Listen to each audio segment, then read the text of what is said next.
We are with State Representative Sharlett Mena from the 29th District.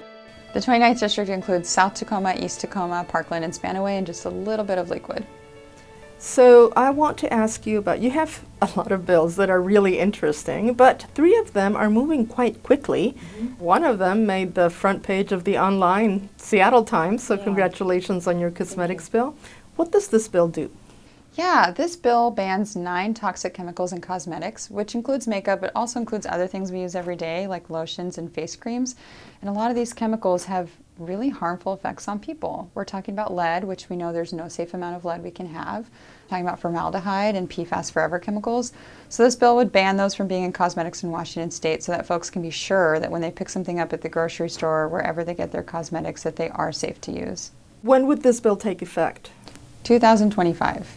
They have 2 years to get their act together. 2 years to figure it out. But I will say this bill follows a toxicology report that we saw from the Washington State Department of Ecology that shows that there are alternatives already on the market.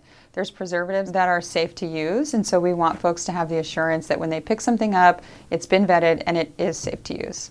Next, I want to ask you about the Voting Rights Act 2.0. This is one of my favorite bills. It's one of the nearest to my heart.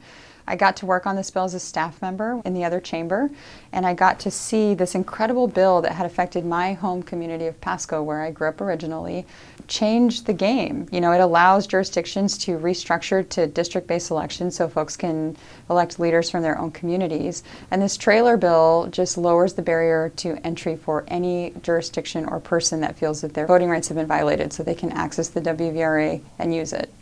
All right. And lastly, you are very much involved with the environment. Your cosmetics bill does that, but there is also something around plastic. My plastics bill was passed out of the Environment Committee last week with bipartisan support. So we had folks from both sides of the aisle agreeing that we need to clean up our environment and our waters and vote that bill out of committee. So I'm really excited. Do you have a message for folks back home? How can they get in touch with you? I'd love to hear from you. You can always call me or email me. You can also follow what I'm doing on Facebook and on my website.